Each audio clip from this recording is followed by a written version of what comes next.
நீங்கள் பார்த்து ரசித்துக் கொண்டிருப்பது உங்கள் ஜித் தொலைக்காட்சி. துணைக்கு வச்சு தூக்கம் நடக்கு பாத்துக்கோ. அது வேற ஒண்ணும் இல்ல. கோயில போட்ட சக்கரை பொங்கலுக்கும் அது போடுறத போடாங்க, உட்காரதுக்கு போட்டிருக்க சேருக்கும் அதுக்கும் நம்ம படிக்கிறதுக்கும் தாளாட்டுற மாதிரி இருக்கு. அப்படியே ஒரு வாராட்டின மாதிரி தெரியுது. சரி, அதனால அப்ப இந்த ஆண்டவனும் பார்வதியும் அகில உலகம் எல்லாமும் அமுதளந்து முடிக்க பார்வதிக்கு நடந்து வந்த களைப்பு. ஆண்டவா ரொம்ப கால் வலிக்கு கொஞ்ச நேரம் உட்கார்ந்து விட்டு அதுக்கு பிறகு நம்ம கைலாசத்துக்கு போவோம். அப்பவே சொன்னவங்கிட்ட சும்மா இருங்க. இப்ப உடனே அலைஞ்சு பழக்கம் கிடையாது, பேசாம கைலாசத்துல இருந்து சொன்ன நீ கேட்டியா? உடனே செடியே ஆடுதும் பாரு. மெனக்கெடு மாடு கெடுத்த மாதிரி நீ வந்து இப்ப இடையில இடவுறு பண்ண கால் வலிச்சா இப்ப சொல்லத்தானே செய்வேன். கொஞ்ச நேரம் உட்கார்ந்துட்டு போனா பரவாயில்ல, இல்ல உடனே ஆத்தியத்துல இருந்தே பேசுவாரு. அப்படின்னு உடனே பகவானும் பார்வதியுமாக கண்ணு கட்டிய தூரத்திலே ஒரு ஆலமரத்தினுடைய அடியிலே சென்று அமர்ந்திருந்தார்கள். ஆலமரத்துக்கு அடியிலே 10 ஆடு மாடு மேய்ந்து கொண்டிருக்க, ஆடு மாடு மேய்க்கக்கூடிய ஒரு சின்னஞ்சிறிய பாலக நம்ம பையங்க ஒருத்தனை கூட காங்கல பாத்துக்கோ. 2 பேரும் உட்கார்ந்து துணி துவைச்சுக்கிட்டு இருந்தா அவளையும் காங்கல.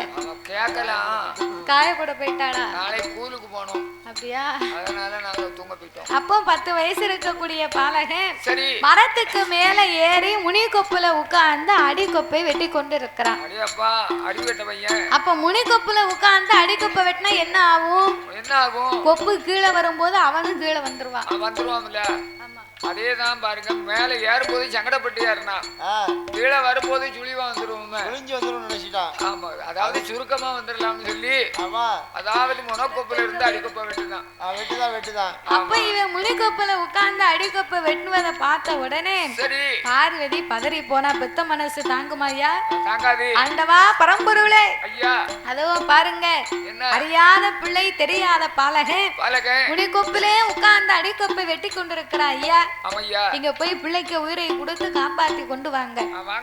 பார்வதி, என் கூட வரும்போது இதுக்கு தானடி நான் சொன்னேன் எதுவும் பேசாதுன்னு. படியிழந்து முடிக்கு வரைக்கும் தானையா நான் பேச மாட்டேன்னு சொன்னேன். உமக்கு கொஞ்சமாவது ஒரு நியாயம் இருக்கா? சரி பார்வதி, இப்ப என்ன செய்யணும் சொல்லு. அந்த பிள்ளைய காப்பாத்துங்க, நான் உங்க கூட வாரேன்னா. அப்ப சிவன் யோசித்து பார்த்தார். இதுவரைக்கும் நம்ம வந்திருக்கோம் போயிருக்கோம், இந்த ஆலமரமும் இல்லை, இந்த பையனும் இல்லையே கிடையாது. இந்த இடத்துல இப்படி ஒரு சூழ்ச்சி நடக்குனா இது என்னவாக இருக்கும்? என்ன மாயமா இருக்கும் அப்படின்னு சிவன் தன்னுடைய ஞான திருஷ்டியினால் பார்க்கும்போது இது யாருடைய வேலை? யார் வேலை? பார்வதி சத்தியம் பண்ணி கொடுத்தாலே பரந்தாமன் கோபால கண்ணன் அவதான் சத்தியத்தை பரிசோதிக்கத்தான் கண்ணபுரம் இப்படி ஒரு சூழ்ச்சியை ஏற்பாடு பண்ணிருக்கார். அவர் வேலைதான் இது. இதை அறிந்த சிவபெருமான் காப்பாற்ற முடியாதென்றார். பார்வதி காப்பாத்தியே தீரணும் நிக்க அதான் அறியும் சிவனும் ஒண்ணு, அதை அறியாதவே வாயில மண்ணு இருக்கான். சிவனை பத்தி அரியை பத்தி சிவனுக்குத்தான் தெரியும், சிவனை பத்தி அரிக்குத்தான் தெரியும். அவங்க 2 பேருக்கு இடையில வேற என்ன நடந்தாலும் யாருக்கும் தெரியாது. ஏனென்றா இந்த பார்வதிக்கு பகவான் சொல்லால்தான் கண்ணனுடைய வேலைன்னு தெரியும். இப்ப எவ்வளவுதான் சொன்னாலும் இவன் நம்ம பேச்ச கேட்க மாட்டான். அதனால அம்மா, ஏ பார்வதி, நான் பிள்ளைய காப்பாத்துவேன். ஆனா ஒண்ணு, அவன் எப்படியும் மரத்துல இருந்து இப்ப கீழே விழத்தான் போறான். கண்டிப்பா அவன் கீழே விழும் போது என்ன பத்தா அம்மான்னு சொன்னா நீ போய் பார்வதி காப்பாத்து. என்ன பத்தா அப்பான்னு சொன்னா நான் ஆண்டவன் போய் காப்பாத்துவேன். காப்பியாத்த போறியா? நீ காப்பியாத்தி யாரு குடிக்க? நான் காப்பியாத்தினா சீனி போடாம இனிக்கும் தாத்தா. அப்படி இன்னைக்கு என் கை பக்குவம் அப்படி பக்குவம் அது. ஆமா, சிவப்பா இருக்க பொண்ணுகள் வந்து காபி போட்டாங்கன்னா சீனி போடாம இனிக்குமா? சீனி போட மாட்டேன், நாட்டு சக்கரை போடுவேன். இது யாருடா சொன்னது? ஐயா, நான் ஊருக்கு ஒரு நாள் போயிருந்தேன். ஒரு சுவாலியா அந்த பாட்டு இருக்கா என்ன வரும்னு கேட்கறதுக்கு. அப்போ தாத்தா வாங்க, வேலை இல்லைண்ணா நீங்க போனேன். சரி, போனவனே கொஞ்சம் பொறுங்க, அவசரப்படாத. நம்ம ஊர்ல காபி இருக்காது, கடை இருக்காது. உடனே காபி கொடுத்தாருன்னா காபி போட்டு வந்தா என்ன ஆச்சு? போட்டுட்டு வந்து ரேசா ஆயில ரேசா வச்சு பார்த்தேன். என்ன ஆச்சு? காப்பி எப்படி இருந்துச்சு? அப்படியே காப்பியை கீழே வச்சுட்டேன். ஏன் மாப்பிள? இனிப்பு இல்ல. இனிப்பு இல்லையோ? ஆமா. நீர் தானே சொன்னீரு சீனி போடாம இனிக்கும்னு. அது அந்த வாய் தான் இப்பவும் சொல்லுது. ஒரே வாய் தான். அது நல்ல வாய், இது நார வாய். வாயில 2 வாய் இருக்குல்ல. ஒண்ணு நல்ல. ஏன் உனக்கு அப்படி கொடுத்தேன் தெரியுமா? அப்பதான் மறுபடியும் வீட்டுக்கு வர மாட்டேன். கண்டிப்பா அப்படி தான். ஒரு ஆட்ட நல்லா கொடுத்துட்டோம்னு வைங்க, சும்மா வந்தா கூட போனோம்னு தோணும். வர மாட்டாது. ரெண்டாவது பிரச்சனை, உமக்கு யாருக்குன்னே சுகர் 450 இருக்கு. கரெக்ட், இது கரெக்ட். நீ சீனி போட்டு கொடுத்தா தாத்தா மண்டே போட்டா என்ன செய்ய முடியும் அப்படின்னு சொல்லி அதுக்கு தான் பாதுகாப்புக்காகத்தான் சீனி போடாம பேத்தி ஆத்தி கொடுத்துருக்கா. காப்பி நல்லா தான் போட்டிருந்தா. அப்ப ஆண்டவனும் இன்னும் உனக்கு கிடைக்காதுன்னு பேசாத. சரி. அப்ப ஆண்டவனும் பார்வதியும் பேசி முடிக்க, சரி, பாலகன் மரத்துல இருந்து வெட்டு முடிந்தான் கீழே வாரான். கீழே வந்தானே தம்பி, என்ன பையன் மேல இங்க வா தம்பி. உனதான் தேடி டவுசர் போட்டவனே கீழே விழுந்தானே, பையன் மேல கொப்பு கீழே, கொப்பு மேல பையன் கீழே கரணம் போட்டு வந்தான். உயிர் மேல ஆசை இருந்து என்ன பத்தா அம்மான்னு சொல்லிருக்கலாம், சொல்லலாம். பார்வதி போய் காப்பாத்திருப்பா. ஆமா. இல்ல என்ன பத்தா அப்பான்னு சொல்லியிருந்தா ஆண்டவன் போய் காப்பாத்திருப்பாரு. ஆமையா. இவன் அம்மா வேண்டும் சொல்லவில்லை, அப்பா வேண்டும் சொல்லவில்லை. சொல்லல. இத்தனை விட்டு விட்டு பாவி எதை சொன்னான்? எத்தனை சொல்லியிருப்பான்? என்ன சொல்லியிருப்பான்? உங்க பெரியாதாட்ட கேளு. போன வருஷமே யார கரெக்டா சொன்னாங்க. சரி, இது சொல்லியிருப்பாங்களே. நீங்க கரெக்டா சொன்னா தாத்தா 200 ரூபாய் தருவாரு. கொண்டு வந்தேன். அந்த அறியாத பாலகன் கொப்பு ஒடிஞ்சு கீழே விழும்போது அம்மான்னு சொல்லல, அப்பான்னு சொல்லல. அப்ப என்ன சொல்லியிருப்பான்? ஒருவேளை ஈன்னு விழுந்திருப்பானோ? உன் வீட்டுக்காரிய போறா அதானே கேட்க. அங்க பெரியத்தா என்னவோ சொல்லுதாவோ. என்ன சொல்லுவாங்க? கையை நீட்டி கையை தூக்கி சொல்லுங்க. நீங்க சிரிக்கைதான் தாய கேட்க சொல்லுது, கேட்க மாட்டுக்கு. அதுதான் கிடையாது. நீங்க சொன்னது சரிதான். அம்மா நான் செத்தேம்னு விழுந்தேம்னு அந்த அண்ணா சொல்றாங்க. ஆமா. அம்மா செத்தம்னு விழுந்தா அம்மா காப்பாத்திருப்பா. ஆமா. அம்மா பேரை யூஸ் பண்ணல. இது தப்பு. நீங்க சொன்ன தப்பா. உங்களுக்கு 200 ரூபாய் கிடையாது. இல்ல இல்ல, அந்த பெரியம்மா தான் கரெக்டா சொன்னாங்க. செத்தேம்னு விழுந்தான் பாவி செத்து போனான். சரிதானே? அதனால சரி அவங்க நினைப்பாங்க எப்படி வேணும்னே நம்மள இல்லன்னுட்டாங்க. அதானே. நீங்க ஒண்ணும் வருத்தப்படாதங்க. ஊர்ல போய் உங்களுக்கு அக்கவுண்ட்ல போட்டு விடுதோம். ஆமா. இல்லனா பணம் வாங்கும்போது உங்களுக்கு தந்துட்டு போறோம். இல்லனா அடுத்த வருஷம் வரும்போது கொண்டுகிட்டு வரோம். அப்படியே சொல்லிக்கிட்டே வரோம். இப்ப குடுக்கலாம். இப்ப குடுத்தா கோயில் கொடைக்கு செலவு பண்ணிருவிய. ஆமா ஆமா. அதனால அடுத்த வருஷம் கொண்டு வரோம். அதனால அக்கவுண்ட்ல போட்டு விடு. அதனால செத்தேன் என்று விழுந்தான் பாலகன் செத்து போனாண்டி. ஆமா. அதான் பெரியவங்க சொல்லுவாங்க, சொன்னாங்க அவன் வாழ்க்கை அவன் வாயிலன் இருக்கான். அதான் 4 வழி சாலை ரோடா ஓட்டிருக்கு. ரோடா போடுவாங்க. நீ தானே சொன்ன அவங்க வாழ்க்கை வாயிலன. அவங்க வாழ்க்கை அவங்க வாயிலன்னா நல்லதை பேசணும், நல்லதை நினைக்கணும். நம்ம வாயிலிருந்து வரக்கூடிய வார்த்தை நல்ல வார்த்தையாக இருக்க வேண்டும். நல்லா இருக்கணும். எதிரியாவே இருந்தா கூட நம்ம வாயால யாரையும் நம்ம சபிக்கவே கூடாதா. சபிக்க கூடாது. ஏன் தெரியுமா? அந்த வார்த்தைக்கு உணர்வு இருக்கு, உயிர் இருக்கு. உணர்வு இருக்கு, உயிர் இருக்குன்னா ஒரு ஆள் உன்னை கோபமா பேசினா நீ என்ன செய்வ? என்ன கோபமா பேசினா நான் கோபப்படுவேன். அன்பா பேசினா என்ன செய்வ? அன்பா பேசுவேன். அப்போ அதற்கு உணர்வு இருக்கு, உயிர் இருக்கு. அதனால எந்த வார்த்தையா இருந்தாலும் கவனமா பேசணுமா. அதனால இன்னைக்கு கல்லு தட்டி விழுந்தாலும் அம்மான்னு சொல்லிடணுமா, இல்ல அப்பான்னு சொல்லிடணுமா. நான் செத்தண்டான்னா நமக்கு பிறகு அதான் கிடைக்கும். அப்படினாலும் தும்முனாலும் அம்மான்னு சொல்லணும். உனக்கு ஏமே இப்ப தும்மல் வருது? என் கொழுந்தியா நினைக்கா. அவளையே அடிக்கணும், பொம்மையை அடிக்கணும். ஆமா. சரி. தும்மும் போது என்ன ஆகும் தெரியுமா? என்ன ஆகும்? நம்ம ஒரு தும்மல் போடும் போது நம்ம உயிர் போயிட்டு தான் ரெண்டாவது வந்து சேருமா. அதேதான். அப்ப தும்மும் போது அம்மான்னு சொன்னோம்னா அந்த போன உயிர் ரெண்டாவது குடல்ல வந்து சேர்ந்துக்கிடும். அம்மான்னு சொல்லணும் வைங்க. திடீர்னு தும்மும் போது உயிர் போலாம். என்னையே ஒரு புது பொறனையை கிளப்பி விடுது. உண்மைதான். நான் சொல்றது அத்தனை உண்மை. ஆமா. ஏற்கனவே இப்ப எதை செஞ்சாலும் பயமா தான் இருக்கு. தும்மல் விடும் போது ஒரு ஆனந்தம் கிடைக்கும். பெரிய ஒரு ஆனந்தம். சரி. அப்படிங்கும்போது எங்க தாத்தா தான் ஓயாமே போட்டுக்கிட்டு இருக்காரு. தும்மல் நமக்கு வராது. அப்ப தும்மல் படும்போது உயிர் போயிட்டு தான் வருது. அப்ப போயிட்டு வரும்போது அந்த உயிர் போன உயிர் அப்படியே போயிடக்கூடாதுன்னு தான் அம்மா அப்படின்னு சொல்லணும், அப்பான்னு சொல்லணும். சரிதான். அப்போ இந்த பாலகன் செத்தேன்னு விழுந்தா செத்து போனாண்டி, வா நம்ம கைலாசத்துக்கு போவோம். எந்த ஆண்டவனும் பார்வதா தேவியும் அந்த நல்ல இடத்தை விட்டு அந்த நல்ல இடத்தை விட்டு நாகலோக வழியா கைலாசம் போவோம் என்று கடவுளும் பார்வதி நடந்து மெல்ல வாரா. வருகிற வேளையில் பார்வதியா என்று சொல்வாள்.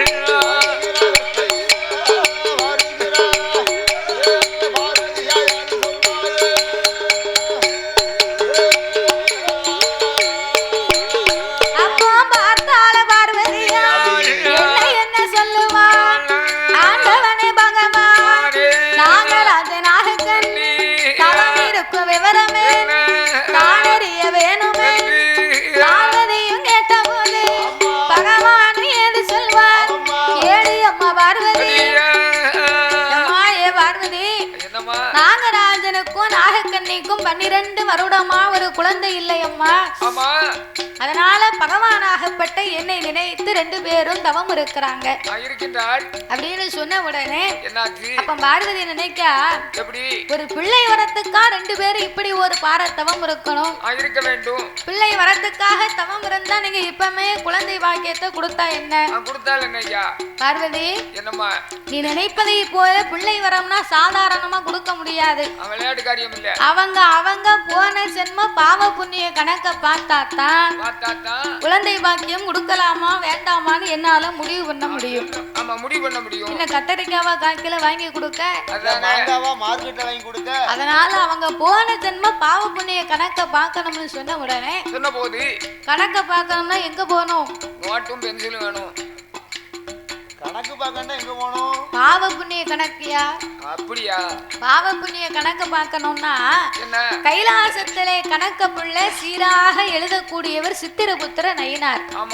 அவர்கிட்டதான் நம்ம கணக்கு பூரா எழுதி வச்சுக்கிட்டு இருக்காரு. உன் கணக்கு அங்கதான் இருக்கு, என் கணக்கும் அங்கதான் இருக்கு, குடத்துக்கார கணக்கு அங்கதான் இருக்கு, நம்ம எல்லாரு கணக்கும் அங்கதான் இருக்கு. என் கணக்கு ஒரு மல்லிகை கடையில இருக்கு. சரி, அந்த கடைக்கு இப்ப நான் போக மாட்டேன். இப்ப மேக ஒரு மளிகை கடை திறந்திருக்காங்க. சரி, அங்க ஒரு 2500 இருக்கு. சரி, 5500 பாக்கி இருந்தது குடுத்தியா குடுக்கலையா? குடுக்கல. இப்ப அந்த கடைக்கு போனா தான் கேட்பாரு. அங்க போக மாட்டேன். இப்ப மேக ஒரு மளிகை கடை திறந்திருக்காங்க. அவன் குடிய கெடுக்க அங்க ஒரு 2500 கடன் வச்சிருக்கேன். சரி, அங்கேயும் 5000 கடத்தை வச்சுட்டு ஊரை காலி பண்ணி போகலாம்னு இருக்கேன். நல்ல மனுஷன் யோக்கியன். நல்லா இருப்ப பாத்துக்கோ உன் குடும்பத்தோட. இது வரைக்கும் 15 ஊர் காலி பண்ணிருக்கேன். அப்படியே கடை கிழக்க திருச்செந்தூர் பக்கத்துல இருந்தாரு. சரி, இப்படியே வருஷம் பூரா காலி பண்ணி இப்போ திருநெல்வேலிக்கு வடக்க தாளையத்துல வந்து இருக்காரு. ஆமா, சங்கர் நகர் சிமெண்ட் ஃபேக்டரி இருக்க இடத்துக்கு வந்திருக்கேன். அப்படியா? நீ இப்ப அட்ரஸ் சொல்லிட்ட பாத்தியா? பாக்கி வச்சவன் பூரா அவனை தேடி வருவான். வர மாட்டாங்க. அங்க எத்தனை கடையில கடன் வச்சிருக்காரோ எவனை காலி பண்ண போறாரு? அப்போ அந்த கணக்கெல்லாம் இல்ல தாத்தா. இல்ல, அந்த கணக்கு அங்க இருக்கும். தாளையத்தை காலி பண்ணிட்டு இந்த ஊருக்கு வரலாம்னு பாக்கேன். இந்த ஊர்ல சொன்ன பிறகு நம்ம நடை ஏத்த மாட்டாங்க. இந்த ஊருக்குள்ள பெரிய மளிகை கடை ஏதாவது கடை இருக்காங்க? சால நீட்ட முடியாது. வரிசையா கடை தான் இருக்கு பாத்துக்கோ. கடை இருக்கு, ஆனா நீ கடையில போய் சரக்கு வாங்க முடியாது. வாங்க முடியாதோ? யானை சொல்லிட்டே என் பேச்சு பழக்க பார்த்து அண்ணாச்சி கொடுப்பாரு கடன். அப்படியா? ஆமா, அவன் கொடுப்பாரு. ஏற்கனவே எல்லா கடையிலயுமே இப்போ தகவல் பலகை போட்டிருக்காங்க. எப்படி? கடன் அன்பை முறிக்கும், முறிச்சிட்டு அதை மீறி கடனை தரவில்லையானால் உங்கள் எலும்பை முறிக்கும்னு. நான் என்ன தெரியுமா, கடைக்கு போவேன், எழுதி போட்டிருக்கோம். ஆமா, அந்த போட வந்து பெரட்டி போட்டுருவேன். சரிதானே? பெரட்டி போட்டுட்டு ஐயா சரக்கு கொடுங்க. ஆமா அப்படிம்பேன். சரக்கு தந்துருவாங்க, கொடுப்பாரு. தந்த உடனே நாளைக்கு தரையா. ஆமா அப்படின்னு போடு போட்டிருக்கு பாருங்கய்யா.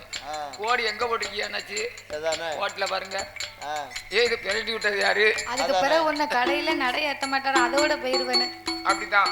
அதனால நாகராஜன் நாகக்கண்ணியினுடைய கணக்கை பார்க்க வேண்டும் என்று சித்திரபுத்திரனை நாரை வரவழைத்தார்கள். அந்த நாகராஜன் நாகக்கண்ணியினுடைய கணக்கை பார்க்கும்போது அதுல என்ன தெரியுது?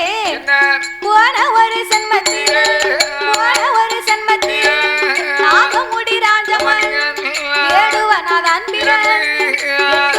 சூழ்மானை அம்பாலை எதிர்க்க அதன் உயிரமாய்த்திருக்க மாலை கொன்ன தோசத்தால் மதலை ஒன்று கிடையாது நாகக்கண்ணி வெண்பொடி போன ஒரு சென்மத்தில் மருத்துவம் அதான் பிற 7-8 பிள்ளைகள் மருந்த கொடுத்திருக்க அருவக்கலை திருக்க கரவழித்த தோசத்தால் கை குழந்தை கிடையாது ஒரு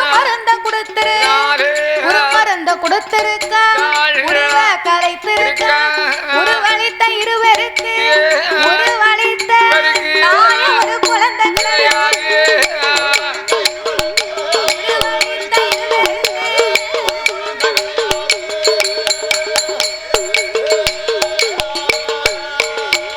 அங்கே ஆண்டவனும் சொன்ன போது அதை கேட்ட பார்வதி ஏய் பார்வதி இந்த நாகராஜன் போன சென்மத்திலே காட்டிலே வேடுவனாக பிறந்து சூழ் மானையே அம்பாள் எய்து கொன்று விட்டான். சரி அவர்தான் போயிட்டாரு. இவன் நாகக்கண்ணியை பார்த்தா மருத்துவமா பிறந்து 7-8 பிள்ளைக்கு கருமருந்தை கொடுத்து கருவையே கலைத்து விட்டாள். ஒரு மருந்தை கொடுத்து உருவையே கலைத்து விட்டாளடி. அதனால இதற்கு மேல என்னால் குழந்தை கொடுக்க முடியாது என்று ஆண்டவன் சிவபெருமான் சொல்ல அப்ப பார்வதி சொன்னா சாமி என்னை போல பெண்ணல்ல என்னை போல பெண்ணல்ல பெண்ணுக்கு மனமிறங்கி வரம் கொடுக்க வேணும் மனமிறங்கி மகளை வரம் கொடுக்க வேணும் கண்ணிக்கு மனமிறங்கி மனமிறங்கி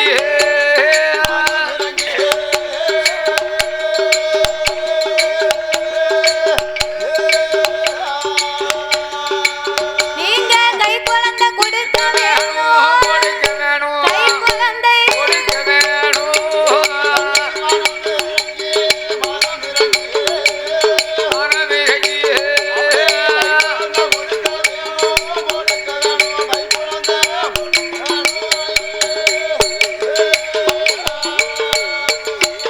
அங்கே பார்வதியும் சொன்ன போது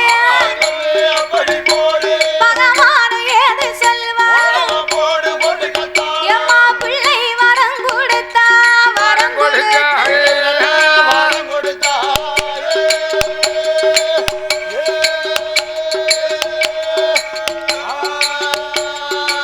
நமக்கு பிழை மோசம் வந்து சேரும் பிழை மோசம்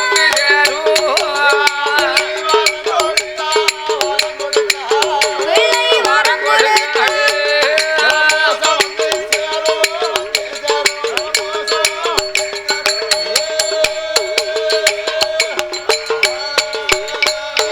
பிள்ளை வரம் கொடுத்தா பிழை மோசம் வந்து சேரும் மதலை வரம் கொடுத்தா நமக்கு மறக்கவல வந்து சேரும் குழந்தை வரம் கொடுத்தா கொடுக்கவல வந்து சேரும் அம்மாயே பார்வதா தேவியே பாவம் செய்தவருக்கு நாம பிள்ளை கொடுத்தா பிள்ளை மோசம் வந்து சேருண்டி என்னால முடியாதுண்டு இறைவனார் சொன்ன போது அப்ப பார்வதா தேவி சொன்னா ஆண்டவா பரம்பொருளே பெண்ணுக்கு மனம் இறங்கி நீங்க பிள்ளை வரம் கொடுக்க வேண்டும் மங்கைக்கு மனம் இறங்கி நீங்க மதலை வரம் கொடுக்க வேண்டும் சாமி கல்லாய உம்மனது கல்லாய உம்மனது கடுகளவு இரங்கலை இரும்பாய உம்மனது எல்லளவு இரங்கலை நீங்க இப்ப கொடுக்க வேண்டாம் நிச்சயமா நான் கொடுப்பேன் பகவானும் கொடுக்க வேண்டாம் பார்வதி நான் கொடுப்பேன்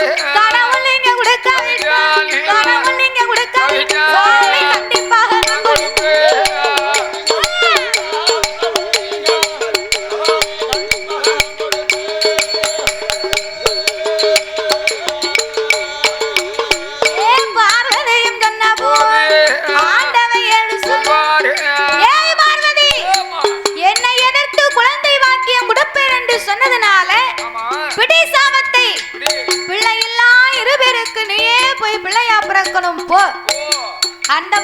ஆமையா நான் யாருக்கு குழந்தை வரம் கொடுக்க சொன்னாலும் நீங்க சாபத்தை கொடுக்கறீங்க.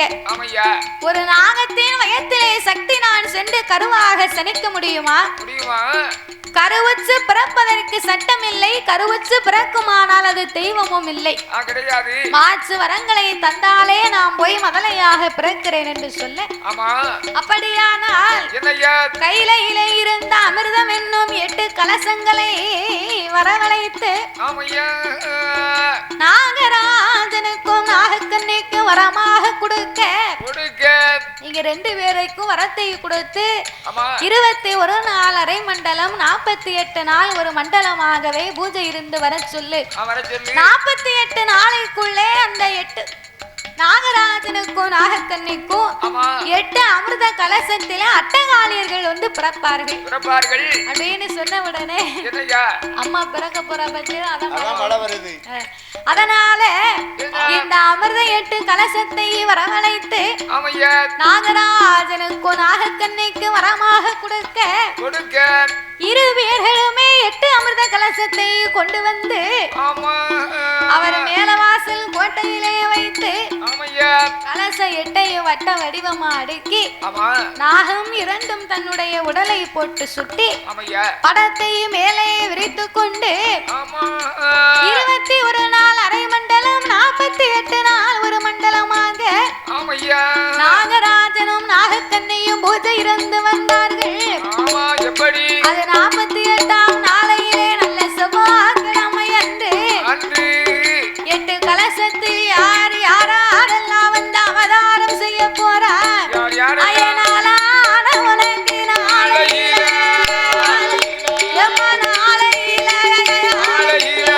நல்ல செவ்வாய்க்கிழமை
சேலக்காரி அவ கரியப்பட்டு சேலக்காரி அவ கும்பத்து அழகியம்மா கோபாலே தங்கையம்மா கிரகத்து அழகியம்மா மாரியம்மா கிருஷ்ணனோட தங்கையம்மா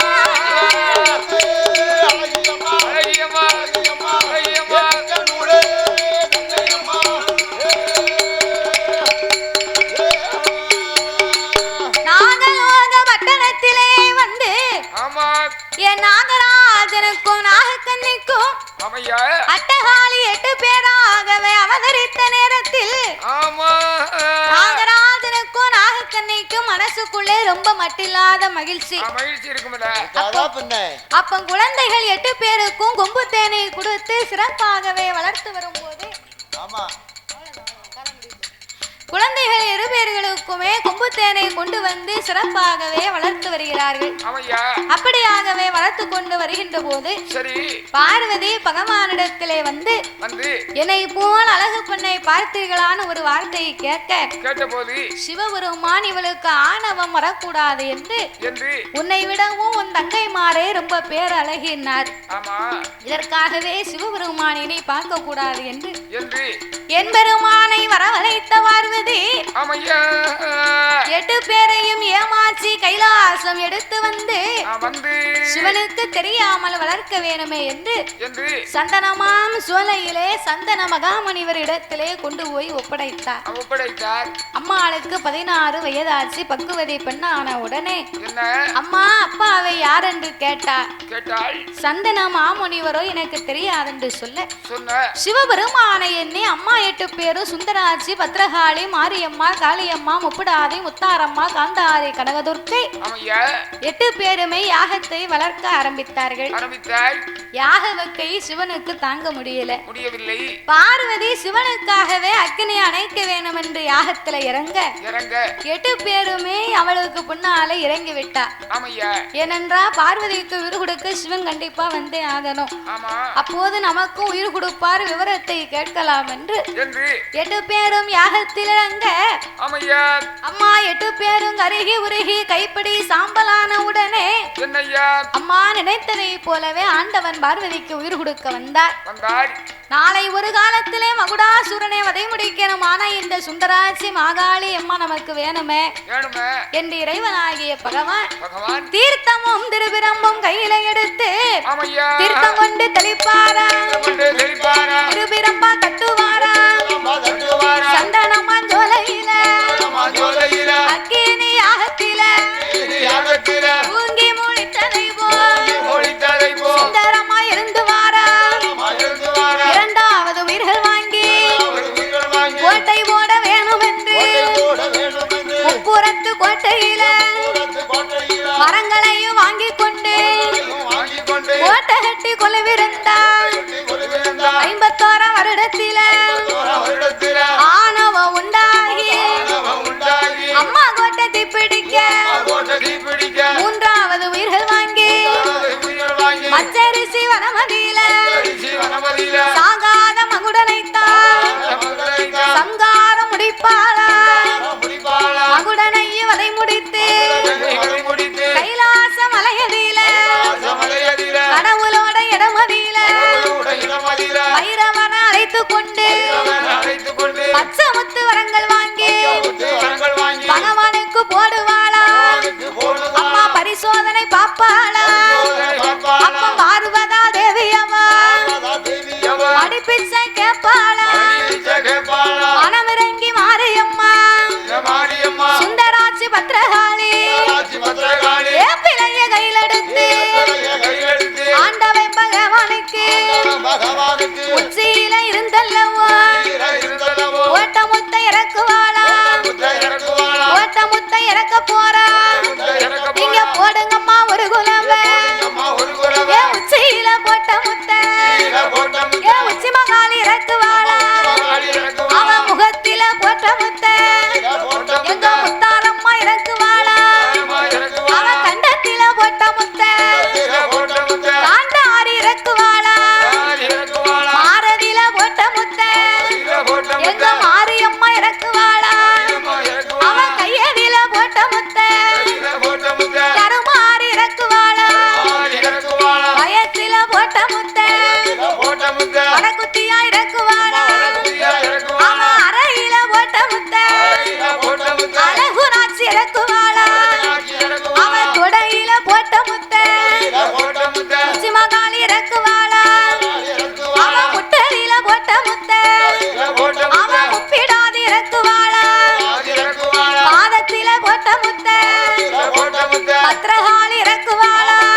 நடையநல்லூர் பாதையாக புளியங்குடி வழியாக வாசுதேவ நல்லூர் விட்டு என் ஆறாள 8 பேரும் என் தாயான சுந்தராட்சி பத்ரகாளி மாரியம்மா அவ வாசுதேவ நல்லூர் விட்டு அங்கிருந்து பயணமாகி அவ சிவகிரி பாதையாக எங்க போவோம் என்று இந்த கிருஷ்ணாபுரம் கண்ணதியில கிழக்கு முகமாக ஊருக்கு மத்தியில ஒளிவிருக்க வேணும் என்று என் சுந்தராட்சி பத்ரகாளி இருக்கன்குடி மாரியம்மா இளையமாக வாங்குவாளா ஆண்டுக்கு ஒரு முறையும் அவளை பணம் போட்டு கொடுப்பாரா அவன் நம்பி வந்த மக்களுக்கு தாய் நல்வாக்கு சொல்லுவாளா இந்த கிருஷ்ணாபுரமான நகரத்திலே வந்து ஊருக்கு மத்தியிலே என் சுந்தராசி பத்ரகாளி மாரியம்மா நிலையத்தை வாங்கி எத்தனையோ ஊர் இருக்க அத்தனையும் நகரம் கடந்து இந்த கிருஷ்ணாபுரத்திலே நிலையத்தை வாங்கி ஆண்டுக்கு ஒரு முறை குடை போட்டு கொடுக்க நம்பி வந்த மக்களுக்கெல்லாம் நல்வாக்கு சொல்லும் தெய்வமாக இருந்து தேடி வந்த மக்களுக்கெல்லாம் திருவாக்கு சொல்லும் தெய்வமாக இருந்து இந்த கிருஷ்ணாபுரத்திலே வாழக்கூடிய மக்களையும் அம்மாளையே தேடி வந்து வணங்கக்கூடிய பக்தர்களையும் போக்குவரத்து மக்களுக்கு காவலாகவும் அமர்ந்து கொண்டு வணங்கி வரக்கூடிய பக்தர்களை எல்லாம் அம்மா ஒரு பயிராக வளர செய்து மக்கள் ஒரு பயிராக என் காளியர்கள் சுந்தராட்சி அம்மா வேலையாக காத்து வருகின்றார்.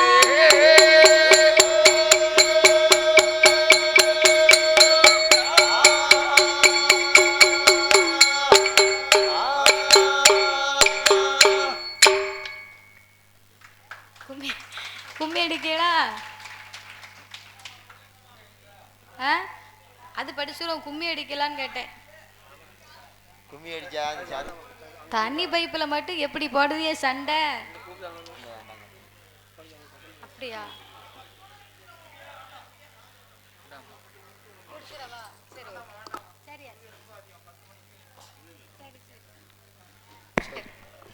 கண்ணுல கண்டா கண்ணீர் வருதே கரும வீரரே எங்கள் காமராஜரே. கண்ணுல கண்டா கண்ணீர் வருதே கரும வீரரே எங்கள் காமராஜரே. இங்கே நானும் ஏறதா எழுத்தறிவு தொலைவுதா, இங்கே நானும் ஏறதா எழுத்தறிவு தொலைவுதா. நீ விதைச்ச விதைதானா இப்ப படிக்கிற நிகழ்வுதா, நீ விதைச்ச விதைதானா இப்ப படிக்கிற நிகழ்வுதா. கண்ணுல கண்டா கண்ணுல கண்டா கண்ணுல கண்டா கண்ணீர் வருதே கரும வீரரே எங்கள் காமராஜரே. கண்ணில கண்டா கண்ணி வருது கரும வீரரே எங்க காமராஜரே. கண்ணில கண்டா கண்ணி வருது கரும வீரரே எங்க காமராஜரே.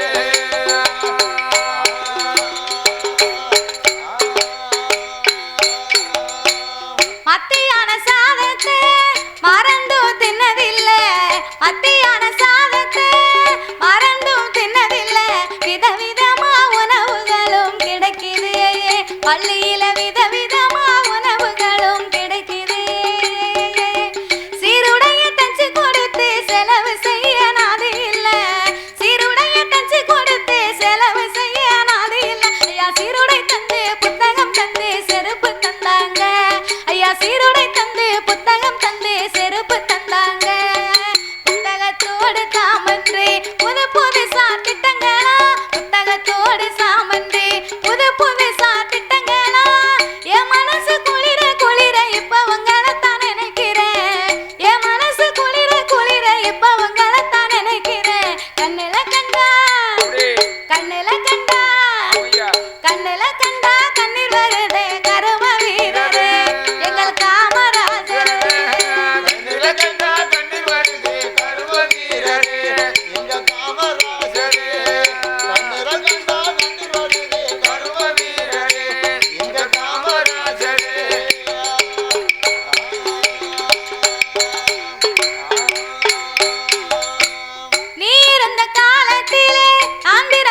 கூடாதா நீ இருந்த காலத்திலே நான் பிறக்க கூடாதா நினைச்சு நினைச்சு தினமும் நானும் ஏங்குறேன் உங்களை நினைச்சு நினைச்சு தினமும் நானும் ஏங்குறேன் ஆளு மட்டும் உயரம் இல்ல ஆளுமையும் உயரந்தா ஆளு மட்டும் உயரம் இல்ல ஆளுமையும் உயரந்தா என் கருப்பான தங்கத்துக்கு கதறி வேட்டி ரெண்டு என் கருப்பான தங்கத்துக்கு கதறி வேட்டி ரெண்டு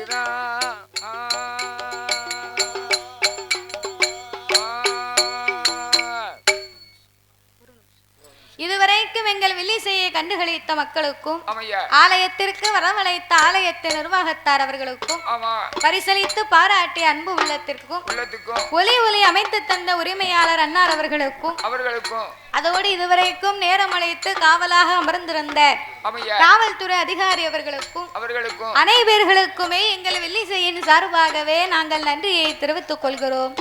நன்றி, வணக்கம்.